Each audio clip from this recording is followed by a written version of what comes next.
Good morning, everyone. Jai Masi sabko. Shalom, praise the Lord. Welcome to class, everyone. और आप सभी का स्वागत है आज की क्लास में। Okay, so let's begin. Can one of you lead us in prayer, please? और कोई भी एक जन प्रार्थना में अगुवाई कर सकते हैं जिसके पास में माइक है। Who has the mic? Can you lead us in prayer, one of you? Yeah, go ahead. Just go lead in prayer. It's okay.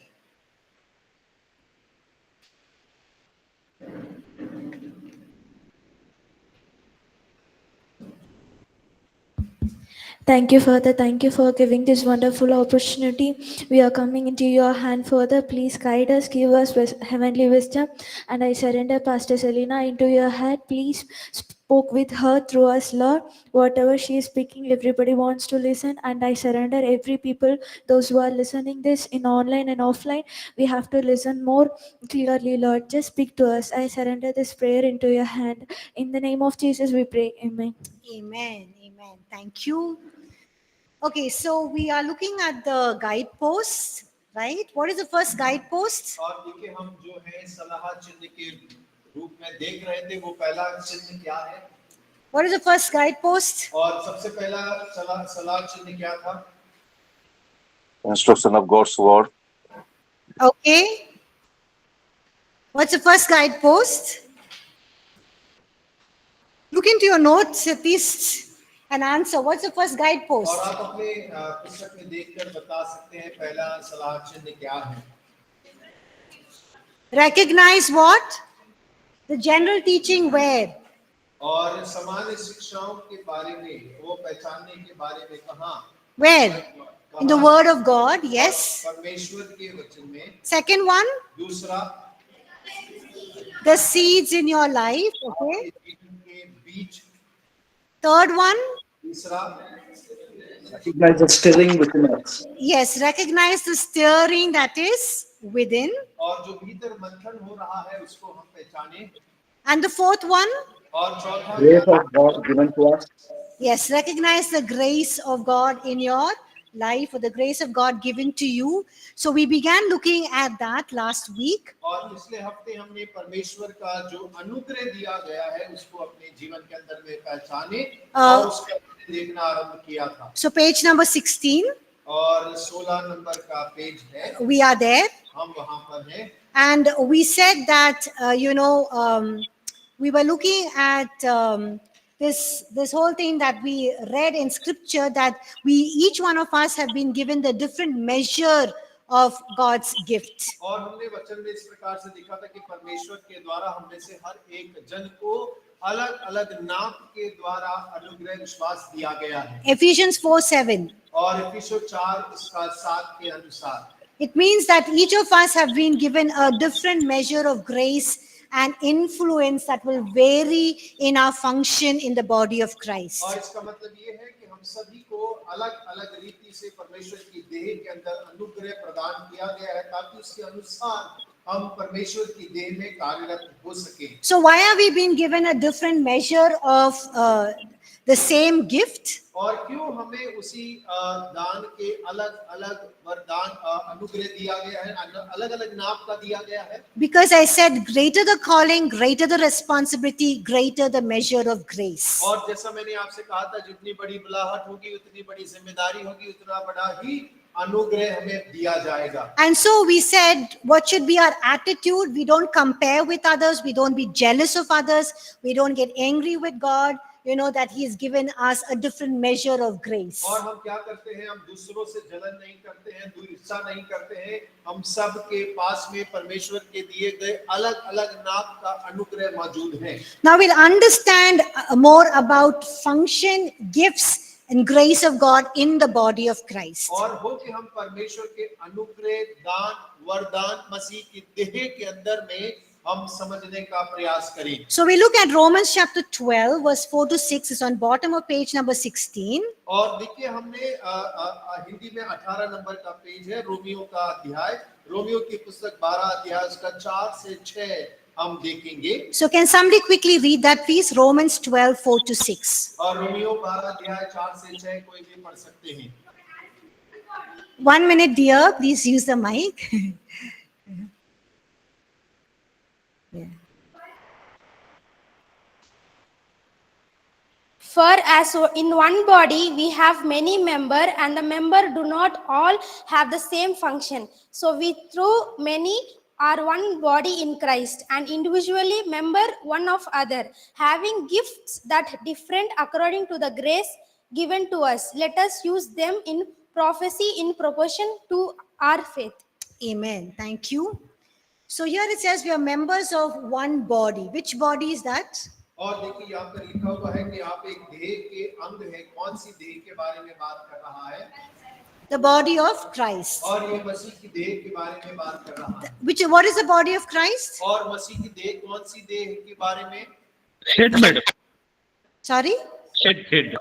The church. The body of Christ is the church. और कलीसिया जो मसीह की देह है वो कलीसिया है, उसके बारे में बात कर रहा है। So here in this verse it's saying that in the body of Christ all the members have the same function. Is that right? और यहाँ पर लिखा है मसीह की देह में हर एक सदस्य के एक समान कार्य है। क्या ये सही है? No, it's not right. It says we have different functions. और वहाँ लिखा है हम सब के अलग-अलग कार्य हैं। So what does it mean? In the body of Christ, each one of us have different functions. और इसका मतलब क्या है? मसीह के देह के अंदर में हम सब Ma'am, like a finger has a different function, eye, finger, and similarly, so we all have a different gifts. Yeah, can you say that again, please, slowly? Ma'am, in the body, the hand is there, leg is there, eyes are there. They all have different function, but they work in in single body, and we all are different members of body.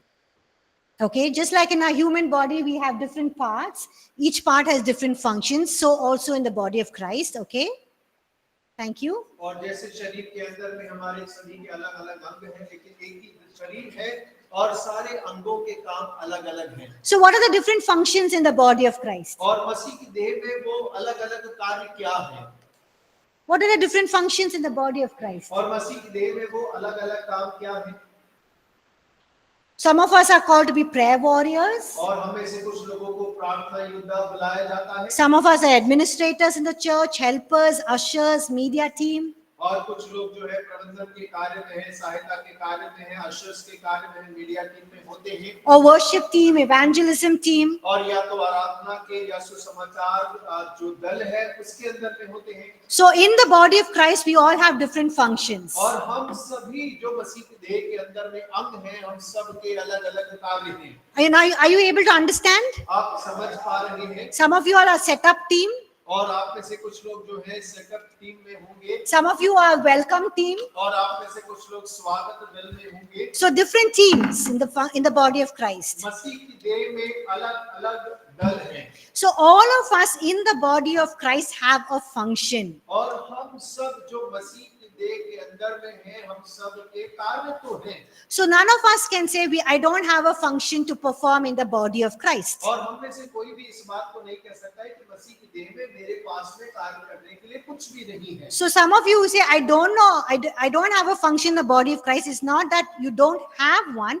It's only thing is that you don't know what is your function in the body of Christ. और हो सकता है आप में से कोई कहता हो कि मेरे पास मसीह की देह में कार्य नहीं है। इसका मतलब ये नहीं है कि आपके पास में कार्य नहीं है, मतलब ये है कि आपको जानकारी नहीं है कि आप मसीह की देह में एक काम करने वाले अंग हैं। Or you don't want to come to church to fulfill a function. You just want to come and worship and quietly go away. और या तो फिर आप उस कलीसिया में इसलिए नहीं, इस प्रकार से कार्य करने के लिए नहीं आते, आप चुपचाप आते हैं, आराधना करते हैं और निकल जाते हैं। So it's important to discover what is your function in the body of Christ. और ये बहुत महत्वपूर्ण है कि हम इस बात को खोजें कि मसीह की देह के अंदर में मेरा भाग या मेरा कार्य कौन सा है। Why am I saying it's important for you to know? Because when you know your function, you also know what is your calling and your purpose. और मैं क्यों कह रही हूँ कि ये बहुत महत्वपूर्ण है, क्योंकि जब आप अपने कार्य को समझ जाते हैं, पहचान लेते हैं, तब आप अपनी बुलाहट और उद्देश्य को भी समझ जाते हैं। So how do you know what is your function in the body of Christ? और आपको कैसे पता चलेगा देखा कि मेरे मसीह की देह के अंदर में मेरा ये काम है। I'll tell you in a bit. और मैं आपको एक तरीके से बतलाती हूँ, But before that, लेकिन उससे पहले, just like our online students said, और जैसे कि हमारे ऑनलाइन छात्र ने कहा, that in a human body there are different parts, different organs, और जिस प्रकार हमारे मानवीय शरीर के अंदर में अलग अलग अंग है, भाग है, and each part, each organ has different functions. और हर एक भाग का, हर एक अंग का अलग अलग काम है, All need to work together for the body to function perfectly and whole. और पूरी देह को एक साथ सिद्धता के साथ में और पूर्णता के साथ में मिलकर काम करने की आवश्यकता है। All the parts in our body work, function perfectly united together, not independently but together. और हमारी देह के अंदर में सारे अंग जो है एक साथ मिलकर कार्य करते हैं, अलग अलग नहीं करते हैं। So in verse 5 और 5वें वचन को अगर हम देखें, of Romans chapter 12, और रोमी उसके 12वें अध्याय के, it emphasizes that we are, though we are many, are one body in Christ. और वो इस बात पर जोर देता है कि भले ही हम बहुत हैं, मसीह की देह में हम एक होकर अंग बनते हैं, And individually members of one another. और हम जो है एकल रूप से एक दूसरे के अंग हैं। So whether you are in the worship team, media team, setup team, prayer team, or you're an apostle, prophet, pastor, teacher, helper, youth minister, children's minister, all of our ministries are interlinked. We need to work together in unity and oneness. और चाहे आप media team में हो, setup team में हो, worship team में हो, चाहे आप भविष्यवक्ता हो, प्रेरित हो, पासवान हो, शिक्षक हो, प्रबंधक हो, मदद करने वाले, जवानों के मध्य में, बच्चों के मध्य में सेवा करने वाले हो, एक बात याद रखें, हम सब आपस में जुड़े हुए हैं। So for example, if one part of our body is sick, और सोच कर देखिए कि हमारे शरीर का एक अंग जो है बीमार है, the whole body's function is affected, yes or no? और उसके द्वारा पूरा शरीर पर प्रभाव पड़ता है या नहीं पड़ता है?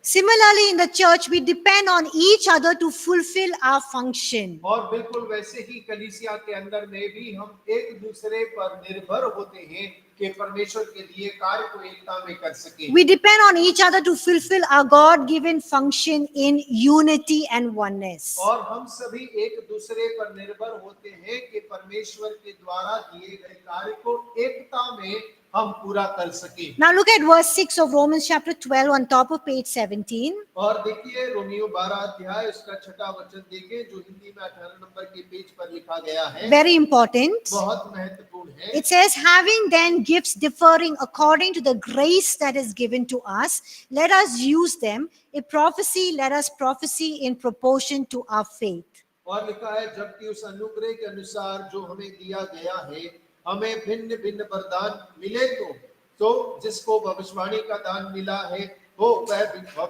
विश्वास के परिणाम के अनुसार भविष्यवाणी करे। So here Paul is saying that God has given us gifts to fulfill our function. और यहाँ पौलुस इस प्रकार कह रहे हैं कि परमेश्वर ने हमें वरदान अपने कार्यों को पूरा करने के लिए दिया है। So some of you are saying, hey, I don't know what is my function in the body of Christ. और हो सकता है आप में से कुछ कहते हो कि मुझे नहीं पता मसीह की देह में मेरा कार्य क्या है। Then look at the gifts that you have given, because your gifts actually fulfill your function. और तब आप अपने वरदानों को देखें, क्योंकि वरदान आपके कार्यों को पूर्ण करने के लिए दिए गए हैं। Who gives us the gifts in life और हमारे or जीवन talents in life? और हमारे जीवन में वरदान और दान कौन दे रहा, किसने दिए हैं? God. And he gives us those gifts or talents to fulfill our purpose or function. और परमेश्वर ने हमें वो दान वरदान अपने दिए हुए कार्य को पूरा करने के लिए दिए हैं। So for example, your function, the body of Christ, is to be a worship leader. और उदाहरण के लिए मान लीजिए, अगर आपका देह के अंदर में आराधना अगुवाई का कार्य है, Then what should be your gifts? और तब आपका वरदान क्या होगा? You should sing well, yes. और आप अच्छा गा पाते हो, You should be teachable. You should play some instrument. You have to have an inclination to start on the right note. Otherwise, sometimes the keyboardist or the The guitarist is playing some note, you have taken off in another note. और देखिए आपको संगीत के जान पहचान होना चाहिए, आपका गला सुर में होना चाहिए। कई बार जो कीबोर्ड वाला है वो एक सुर में होते हैं और आप दूसरे बेसुर में चले जाते हैं। Or if you have to be, your function in the body of Christ is to be a pastor, और या फिर मसीह के देह के अंदर में आपका कार्य पासवान के रूप में है, then what should be your gifts? और तब आपका वरदान क्या होना चाहिए? You should know how to preach. और आपको पता होना चाहिए कैसे प्रचार करना है। What else? और क्या होना चाहिए? Pastor is only preaching and teaching. और पासवान केवल Prophesying. Only prophesying. केवल भविष्यवाणी। Huh? Good in administration, प्रबंधन का कार्य अच्छा होना चाहिए उनका, Counseling, madam. counseling. Okay. और सलाहकार होने चाहिए। What does the Old Testament God say? He's looking for shepherds, right? और देखिए पुराने नियम में परमेश्वर क्या कह रहा है, वो चरवाहों को ढूंढ रहा है। Yes, somebody who's able to shepherd the people, care for them. और कोई ऐसा जो लोगों की चरवाही कर सके, लोगों की देखभाल कर सके। Yeah, thank you. I think some of you have said having the heart of a father and serving. Yes, और thank you. एक पिता का हृदय और सेवा करने वाला। So suppose your function is to, youth ministry or children's ministry, then what should be your gifts? और सोच के देखिए आपकी बुलाहट जवानों के मध्य में या बच्चों के मध्य में सेवा करने का है, तो आपका वरदान क्या होना चाहिए? We can have fun, to entertain the kids, ma'am. To engage. Yeah, you should have an you desire, and also you need to have that kind of what do you say? What's the right word? Yeah, enthusiasm, humor. Yeah, enthusiasm, and also you need to know how to relate to the youth or to children. और देखिए यदि आप जवानों और बच्चों के मध्य में सेवा करना चाहते हैं, तब आपके अंदर में ये भाव होना चाहिए कि मुझे कैसे उनके साथ में जुड़ना है, उनके मध्य में आप किस प्रकार से उनको जुड़कर सेवा कर सकते हैं। So how do you know what is your function in the body of Christ, or how do you know what is your call or purpose? Is to know your gifts. और कैसे आप जान सकते हैं कि मेरा काम क्या है? वो इस प्रकार से कि आप अपने वरदानों को जाने, आप अपने कार्यों को जान पाएंगे। So in the body of Christ, my function is basically teaching and also ministering to children. और मेरा कार्य जो परमेश्वर के देह के अंदर में वो ये है कि शिक्षा दूं और बच्चों के मध्य में सेवकाई को करूं। And I know that God has gifted me with the gift of teaching. और मैं इस बात को जानती हूँ कि परमेश्वर ने मुझे शिक्षा देने के वरदान से नवाजा है। And I also love children. और मुझे बच्चे भी बहुत पसंद हैं।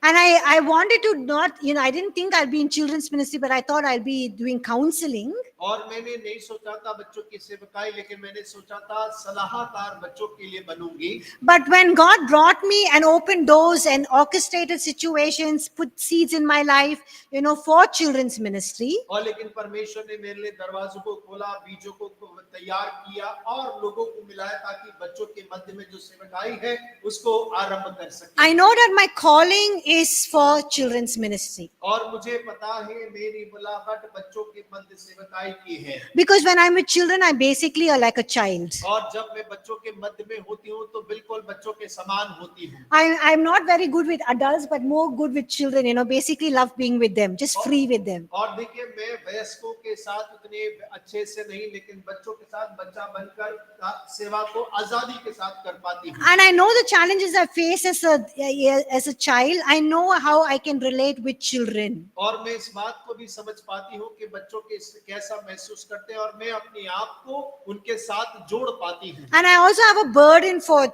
children. और उसके साथ साथ मेरे हृदय में बच्चों के प्रति बोझ भी है। So you know your function in the body of Christ when you know the gifts that you have that fulfill that function. और देखिए जब आप अपने अंदर में अपने वरदानों को जानते हैं तो आप इस बात को भी समझते हैं कि आप मसीह के देह के अंदर में कौन से कार्य करने के लिए दिए गए हैं। You cannot be called to a specific function if you don't have the gifts for that. और यदि आपके अंदर में वरदान नहीं है तो आप किसी विशिष्ट सेवकाई में अपने आप को नहीं लगा सकते हैं। Maybe some of you like to be a worship leader. और हो सकता है आप में से कुछ लोग आराधना अगुवा होना पसंद करते होंगे। Because all all who come to All People's Church Bible College, everyone are very interested in learning guitar. Worship it's become more like a worship school than a Bible school. और देखिए जो भी एपीसी बाइबल स्कूल में आता है सभी को आज संगीत का बुखार चढ़ जाता है। सभी जन जो है संगीत के पीछे भागने लग जाते हैं,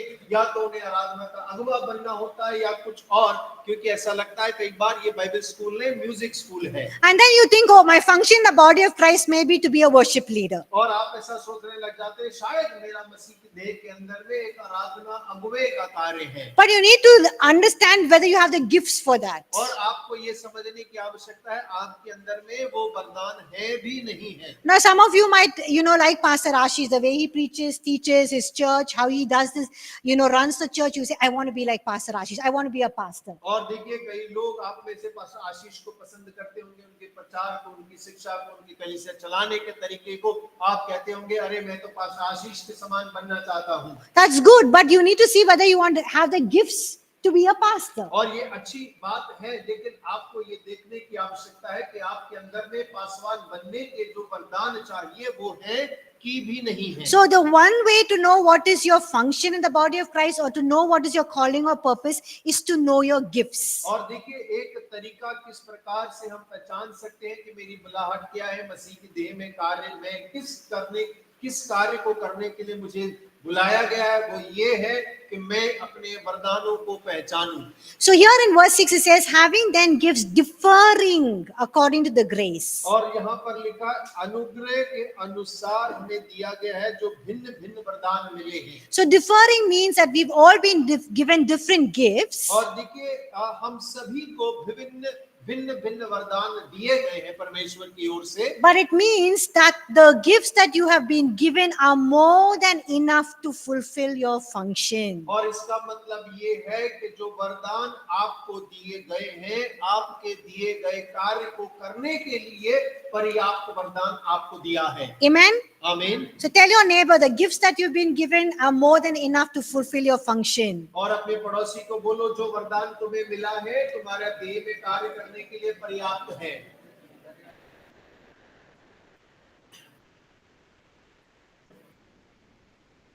Okay, let's continue to look at Romans chapter 12 verse 4 to 9. और आइए हम रोमियो 12 अध्याय 4 से 9 में और आगे देखें। So in verses 6 to 8, Paul lists several functions there. और देखिए 6 से 8 वचन में हम पढ़ते हैं तो पौलुस ने कई सारे कार्यों को वहां सूचित किया है। So look into your Bibles, Romans chapter 12 verses 6 to 8, और रोमी 12 अध्याय उसके page number 17. 6 से लेकर 8 तक में देखें। But in your books it's only till verse 6. I would like to us to look at verses 6 to 8, please. So और आपकी किताब में केवल 6 वचन तक ही लिखा है। हम 6 से 8 वचन को भी देख रहे हैं। रोमियो 12 अध्याय उसका 6 वचन से लेकर 8 वचन तक। So here Paul lists several functions. और यहाँ पौलुस कई सारे कार्यों के बारे में वर्णन कर रहा है। So what are some of the functions in the body of Christ he lists out here? और देखिए वो कौन-कौन से कार्य हैं जो मसीह के देह में होने चाहिए और पौलुस उनकी सूची बना के दे रहा है। First one, और सबसे पहला कौन सा कार्य होता है देह में? before serving is prophesying, then serving. और सेवा के पहले भविष्यवाणी है, उसके बाद में सेवा का कार्य है। What else? Teaching, और सिखाने वाला, encouraging. और उत्साह करने वाला। What else? और क्या है? Giving, और okay. देने वाला। Generously. Leadership. Sorry. Leading diligently, okay, leading, showing mercy. और देखिए दया दिखाना यानी कि अगुवाई करना। Now, if you look at this list, और यदि आप इस सूची को देखते हैं, not all functions given here are spiritual in nature. और देखिए कोई भी जो कार्य है स्वभाव में आत्मिक रीति नहीं रखता है। Not all functions are spiritual in nature. और देखिए सारे काम जो है स्वभाव में आत्मिक नहीं है। For example, prophesying is spiritual. और उदाहरण के लिए भविष्यवाणी करना जो है वो आत्मिक कार्य को दर्शाता है। Lohit, can you please mute your mic? Thank you. Yeah. So, for example, prophesying is spiritual, but showing mercy or giving generously is not necessarily spiritual, right? और उदाहरण के लिए भविष्यवाणी करना जो है वो आत्मिक कार्य है, लेकिन दया दिखाना या उदारता से देना वो आत्मिक कार्य नहीं है।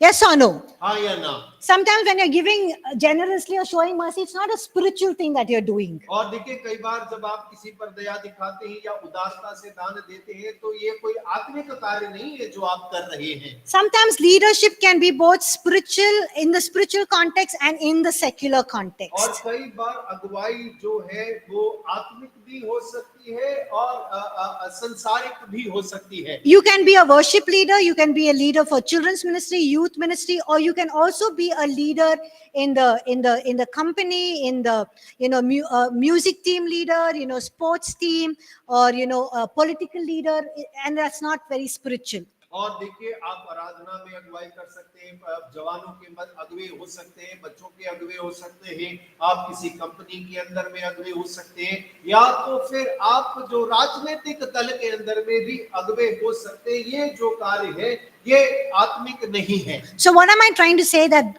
when God calls us to different functions, it may not always be spiritual in nature. और मेरा कहने का तात्पर्य ये है कि परमेश्वर हमें अलग अलग कार्यों को करने के लिए बुलाता है, और वो अक्सर कई बार वो आत्मिक नहीं होगा। So it does not mean that because you are a political leader or a leader in a company and not in the church, that God will not give you the gifts and the grace. No. और ये मत सोचिए कि आप किसी राजनीतिक दल के नेता हैं या किसी कंपनी के अंदर में अगुवे हैं तब परमेश्वर आपको वरदान नहीं देगा। But God gives us the grace and the gifts to expand His kingdom even in the secular field, to raise up His kingdom or initiate His kingdom there. और परमेश्वर अनुग्रह प्रदान करता है कि आप भले ही संसार के अंदर कहीं कार्यरत हो, परमेश्वर आपको अनुग्रह देगा, वरदान देगा, ताकि परमेश्वर का राज्य उसके द्वारा विकसित होने पाए, फैलने पाए। So your function does not necessarily have to be spiritual in that sense. और आपका कार्य कहा जाए तो जरूरी नहीं है कि आत्मिक ही हो, But the gifts and the grace that God gives you to enable you to impact the sphere of society that God has placed you in. और लेकिन परमेश्वर आपको जो दान वरदान देता है वो इसलिए देता है ताकि आप जिस समाज के भीतर में कार्यरत हैं, आप रह रहे हैं, वहां आप परमेश्वर के प्रभाव को प्रभावित कर सकें। So you can be a leader in the business field, in the political field, or in the family, or media, arts, entertainment. But God will give you the gifts and the grace to bring His kingdom in those sphere of society. और देखिए आप कहीं भी नेता अगुवे हो सकते हैं, चाहे वो संसार में हो, चाहे राजनीतिक दल में हो, संगीत में हो, कार्यालय में हो, बच्चों के मध्य, घर में, समाज में। परमेश्वर ने आपको जो दान वरदान दिए हैं वो इसलिए दिए ताकि आप उस क्षेत्र में परमेश्वर की प्रभुता को कायम कर सकें। Are you able to understand? आप समझ पा रहे हैं? Okay, so how do you discover your gifts? और आप अपने वरदानों की खोज कैसे करते हैं? One method is experimenting. और सबसे पहला जो तरीका वो ये है कि आप प्रयोग करते हैं। So try different areas where you feel, a calling or a passion. और आप उन अलग अलग क्षेत्रों में प्रयोग कर सकते हैं जहां आपको लगता है कि मेरी चाह है, मेरी बुलाहट इस क्षेत्र में हो सकती है।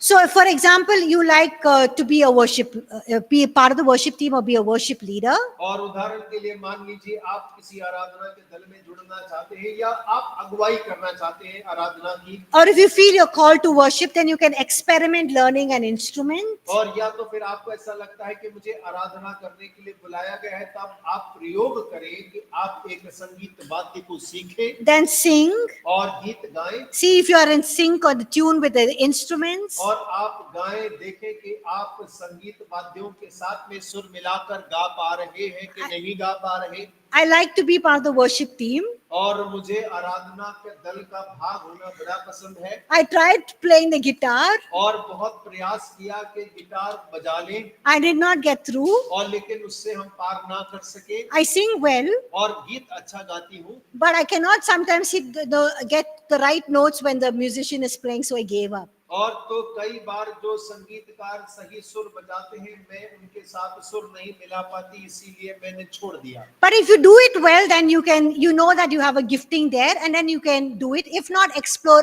other areas. और देखिए, यदि आप कर पाते हैं तो आप समझ जाएं कि उस क्षेत्र के अंदर में आपका बुलाहट है, आप उसके अंदर और कार्य करें। यदि नहीं तो दूसरे क्षेत्र में आप प्रयोग करें। So experiment. और पहला जो है वो है प्रयोग कर कर देख ले। Now, sometimes our gifts are even hidden और कई बार कुछ वरदान हैं वो हमारे अंदर छुपे हुए होते हैं, because of negative words that have been spoken about us, और क्योंकि इतना ज्यादा नकारात्मक हमारे बारे में बोला गया है, or we have a very negative self-perception about और ourselves. हमारा जो नजरिया अपने बारे में होता है वो बहुत ज्यादा नकारात्मक हो जाता है, And they can, that leads us to doubt about our own gifting. और वो नकारात्मक स्वभाव हमें अपने ही वरदानों के ऊपर में शक करने के लिए मजबूर करता है। But it's important for us to know that none of us here God has created as useless or hopeless. He's given everyone one or more gifts. और देखिए, एक बात आपको इस बात को समझने की आवश्यकता है कि हम में से कोई भी जन जो यहाँ पर है, परमेश्वर ने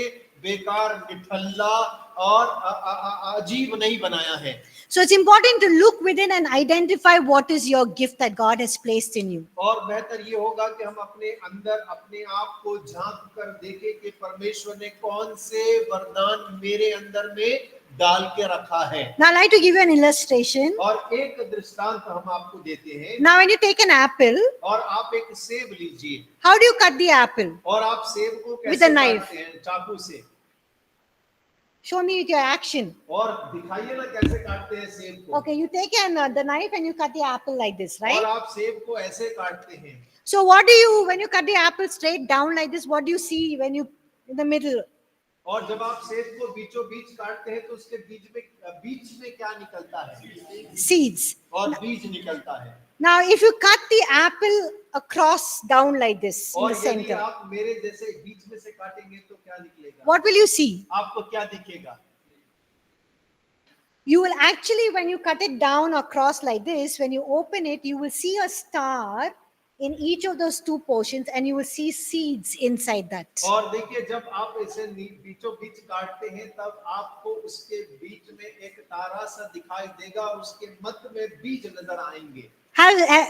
Did any of you know there was a star in that apple? और आप किसी को पता है सेब के अंदर में तारा होता है। So you can take an apple when you go back home and cut it across and see the star. It's very beautiful. और आज आप जाएं और सेब ले और उसे बीचों बीच काट कर देखें, बड़ा सुंदर एक तारा उसके अंदर में दिखाई देता है। So we often cutting the apples like this in our life and only seeing the seeds. That means you're only seeing the negatives in our lives. और देखिए, जिंदगी भर से हम सेब को ऐसे ही काटे जा रहे हैं तो कोई तारा नजर नहीं आ रहा, केवल बीज ही बीज नजर आ रहा है। But if you change our perspective and see the other way, we will see that God has placed a star in each one of और us. लेकिन आज हम अपना नजरिया बदल कर सेब को दूसरी तरफ से काट कर देखें और देखें कि परमेश्वर ने हमारे जीवन के अंदर में कौन से दान वरदानों को डाल कर रखा है। So each of you are star material. और आप में से हर एक जन जो है सितारे हैं। So tell your neighbor you are a star. और अपने पड़ोसी बोलिए, आप जमीन पर सितारे हैं। Whether you're a movie star or pop star or rock star, that depends on you. और चाहे आप फिल्मी सितारे हो, आसमान के सितारे हो, संगीत के सितारे हो, कोई भी सितारे, लेकिन आप सितारे हैं।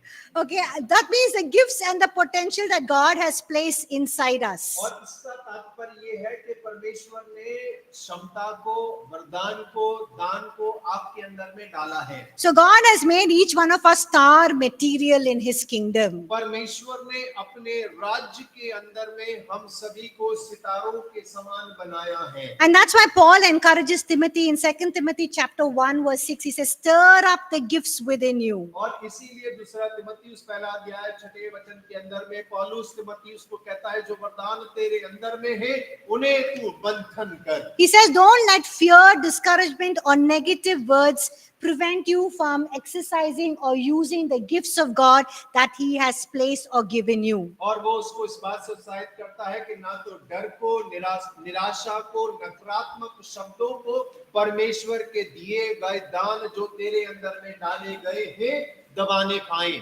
Now, sometimes God can use prophecy to reveal the gifts that He has placed in our और lives. कई बार परमेश्वर भविष्यवाणी का इस्तेमाल करता है कि हमारे जीवन में जो दिए गए वरदान है उन्हें प्रकट करने के लिए। Prophecy is good, but we have to take it with caution. और देखिए भविष्यवाणी बहुत बेहतर है, लेकिन हमें बड़े ध्यान से उसे लेना चाहिए। So Paul says in 1 Thessalonians chapter 5 verse 20 and 21, पहला थिस्सलुनीकियों 5 अध्याय उसके 20 और 21 वचन के अंदर पौलुस इस प्रकार कहते हैं, don't despise prophecies, test all things, hold on to what is good. और भविष्यवाणी को तुच्छ न जान, हर एक बात को जांच और जो भला है उसे थामे रहे। That is 1 Thessalonians chapter 5 verse 20 and 21. और पहला थिस्सलुनीकियों 5 अध्याय उसका 20 और 21 वचन।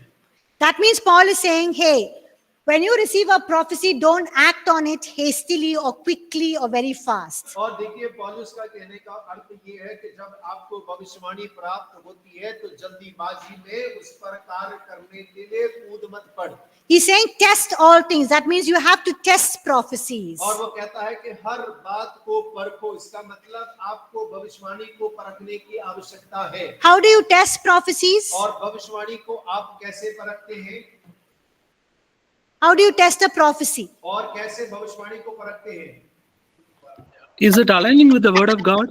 Yes, it should be aligned with the word of God. और वो परमेश्वर के वचन से मेल खानी चाहिए। Now, for example, उदाहरण के लिए just imagine that, Abhishek receives a prophecy. और उदाहरण के लिए मान लीजिए अभिषेक को एक भविष्यवाणी मिला है That you will start a restaurant. और कि आप एक रेस्टोरेंट खोलेंगे। Abhishek is very excited. और अभिषेक तो बहुत उत्साहित हो गए He immediately goes quit his job. और वो तुरंत ही अपनी नौकरी को छोड़ देते हैं He takes a loan और कर्जा लेते हैं and he starts a restaurant. और एक रेस्टोरेंट शुरू कर देते हैं। And then, the whole one whole month, not many people come to his restaurant. और देखिए पूरा महीना निकल जाता है लेकिन बहुत सारे लोग उसके यहाँ खाने के लिए नहीं आते हैं। Abhishek is the only one eating his own food in his restaurant. और अभिषेक ही वो अकेला ग्राहक बन के रोज अपना ही खाना खुद ही पका के खाता है। And he is wondering what is happening. Prophecy is given, I'll start a restaurant, I've started, nothing is working. और अब वो बैठकर सोच रहा है भविष्यवाणी तो मिल गई, मैंने शुरू भी कर दिया, लेकिन अब क्या हो रहा है? What should Abhishek have done? और अभिषेक ने क्या कर दिया? Or what should he have done? और उसे क्या करना चाहिए था? Huh? He has to test it. How should he test it? और उसे परखना था, कैसे परखना चाहिए था? Madam, he should not have taken loan. Okay, he shouldn't have taken a loan. Because the word says, you should be a lender, not a borrower. Okay. What should he have done when he received the prophecy? और जब भविष्यवाणी मिला तो उसे क्या करना चाहिए था? He should have prayed. और उसे प्रार्थना करना था। He should have tested it with scripture. वचनों से उसे जांचना चाहिए था। Seeking confirmation, waiting on God for the Holy Spirit to speak and lead. और इंतजार करना चाहिए था प्रार्थना में कि पवित्र आत्मा उसकी उस भविष्यवाणी को पता करे। When is the right time for him to start the restaurant? और तब उसको सही समय होता कि वो रेस्टोरेंट शुरू करता। God works in chronos time and kairos time. God works in chronos, chronological time, and kairos time. और देखिए परमेश्वर तो क्रम अनुसार समय के अनुसार कार्य करता है और परमेश्वर अद्भुत समय में भी कार्य करता है। So chronos time or chronological time is time that God prepares us, and the kairos time is the right moment when we have to launch out. और देखिए एक समय जिसमें परमेश्वर हमें तैयार करता है और दूसरा जहां परमेश्वर हमें तैयार करके कार्य के लिए भेजता है। So some of them will prophesy over you and say, hey, you're going to have a big church, you're going to do this, that, everything. That's very good, but you have to test the prophecy. और देखिए कोई आकर आपके ऊपर भविष्यवाणी करता है कि आपकी कलीसिया बहुत विशाल होगी, बहुत बड़ी सेवकाई होगी, बहुत अच्छी भविष्यवाणी है, लेकिन हमें उसे परखने की आवश्यकता है। So you don't say, hey, somebody prophesied, I'm going to be a big pastor of the church. I'm finishing just 1 year, not waiting for 3 years. I'm going to go start my church. और देखिए आप में से कोई ऐसा नहीं कह सकते हैं कि अरे किसी ने भविष्यवाणी कर दिया कि मेरी बहुत बड़ी कलीसिया जाओगे, बहुत बड़ी सेवकाई होगी, अभी 1 साल पूरा नहीं हुआ बाइबल कॉलेज में, मैं तो ये छोड़ रहा हूँ, 3 साल की कौन पढ़ाई करेगा, मैं जाकर अपनी कलीसिया शुरू कर रहा हूँ। That's not right. और बिल्कुल सही नहीं होगा। So prophecy can guide us, but it must be tested. और देखिए, भविष्यवाणी अगुवाई कर सकता है, लेकिन हमें परखने की आवश्यकता है। Now let's look at grace, gifts, and God's power. We learn something else from Ephesians chapter 3, verses 1 to 1, verse 1 and verses 7 to 8. और आइए हम अनुग्रह, वरदान और परमेश्वर की सामर्थ्य के बारे में सीखेंगे, जो कि इफिसियों की पत्री 3 अध्याय उसका पहला, 7वां और 8वां वचन से हम पढ़ेंगे। So can somebody read from your books, page number 17, please? और हिंदी में किताब नंबर पेज नंबर 19 पर हिंदी में दिया गया है। For this reason, I, Paul, a prisoner of Christ Jesus, on behalf of you Gentiles, of this gospel I was made a minister according to the gift of God's grace, which was given me by the working of his power. To me, though I am Verse 7, dear. Yes, verse Verse 7. 1 and verse 7 7. and 8. Yeah. To me, though I am the very least of all the saints, this grace was given to preach to the Gentiles the Unsearchable. unsearchable riches Riches. of Christ. Amen. Thank you.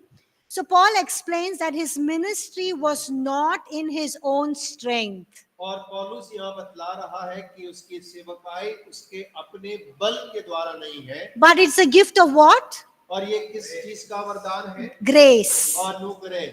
And it's accompanied by what? और किसके द्वारा कार्य कर रहा है वो?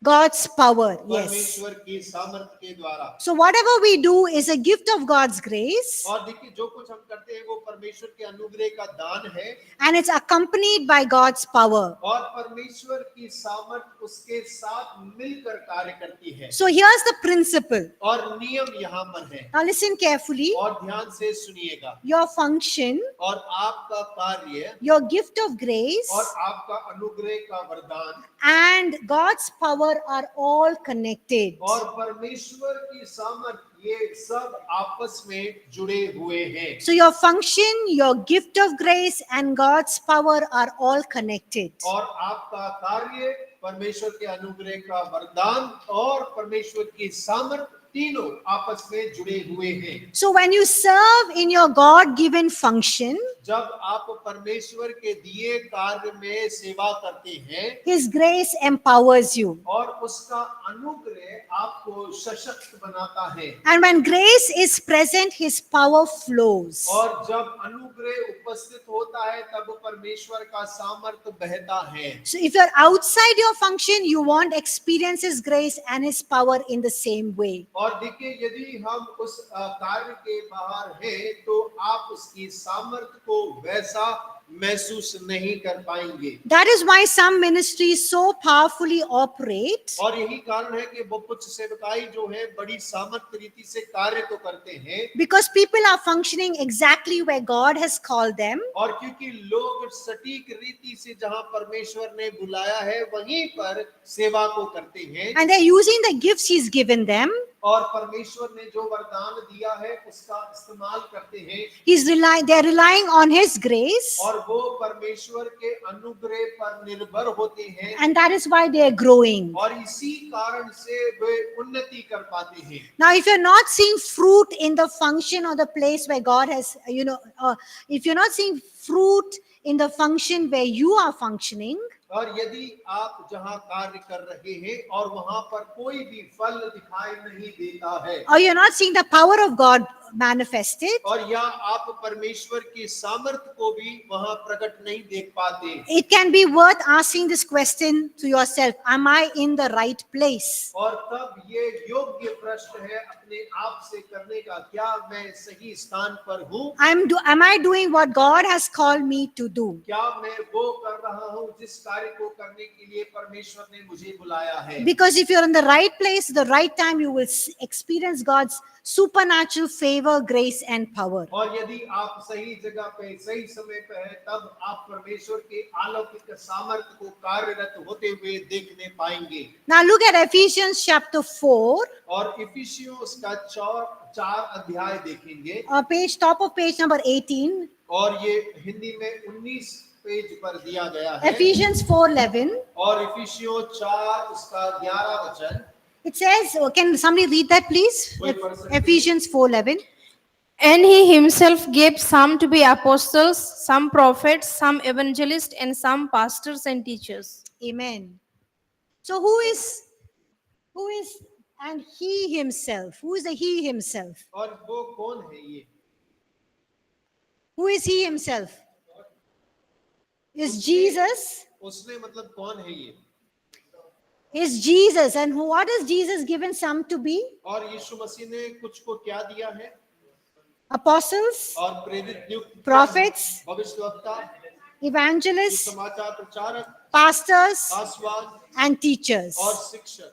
Now, this is called a fivefold ministry office. और देखिए इसे 5 पूर्ण सेवकाई कार्यालय कहा जाता है. And this fivefold ministry office, a specific ministry office, is not given to everyone. और ये 5 पूर्ण सेवकाई कार्यालय ही विशेष है जो सबको नहीं दिया गया है. It is given only to a few who Jesus himself has chosen. और ये केवल कुछ ही लोगों को जिन्हें यीशु मसीह ने चुना है उनको ही दिया गया है. So some have been called into specific offices or ministry. और हो सकता है कि हम में से कुछ लोग विशिष्ट कार्यालय या सेवकाई के लिए बुलाए गए होंगे. And we need to recognize the grace of God given to us for that specific ministry. और हमें परमेश्वर के अनुग्रह की आवश्यकता है कि उस विशिष्ट कार्यालय या सेवकाई में हम अपनी बुलाहट को पहचान सकें. And your gifts and your grace reveal God's potential and his purpose for your life. आपका जो वरदान है परमेश्वर के अनुग्रह के द्वारा वो परमेश्वर की दी हुई क्षमता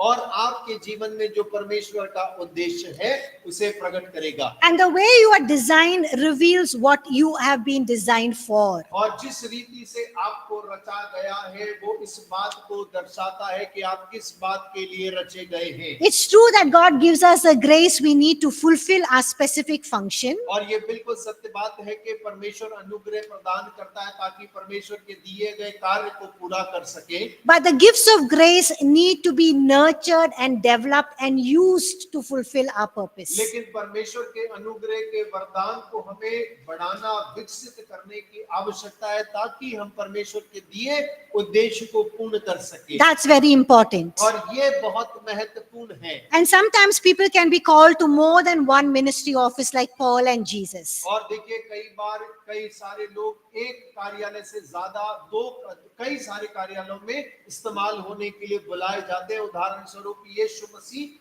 और पौलुस के जैसे. For example, Paul functioned as an apostle, prophet, evangelist, pastor, and teacher. और उदाहरण के लिए मान लेते हैं पौलुस जो है प्रेरित भी थे, भविष्यवक्ता भी थे, सुसमाचार प्रचारक भी थे, पासवान भी थे, शिक्षक भी थे. And we see that Jesus also embodied all of the fivefold ministry offices. और हम ये भी देखते हैं कि यीशु मसीह भी जो है मसीह के देह के अंदर में सारे 5 सेवकाई के अंदर में कार्यरत पाए जाते हैं. But not everyone are called into this fivefold ministry office. और लेकिन हम में से हर एक जन इस 5 पूर्ण सेवकाई कार्यालय में नहीं बुलाए गए हैं. But what we need to know is that all believers have gifts and functions, but only some are called to these offices. और हमें इस बात को समझने की आवश्यकता है कि सारे विश्वासियों को दान वरदान मसीह के देह के अंदर में कार्य करने के लिए दिए गए हैं, लेकिन सभी जन इस 5 पूर्ण सेवकाई के कार्यालय में नहीं बुलाए गए. Now, something that we need to remember, और कुछ बात है जो हमें याद रखने की आवश्यकता है. yes, God gives us the grace to fulfill our function, परमेश्वर अनुग्रह प्रदान करता है ताकि हम अपने कार्य को पूरा कर सकें. but grace does not mean that it's going to be very easy.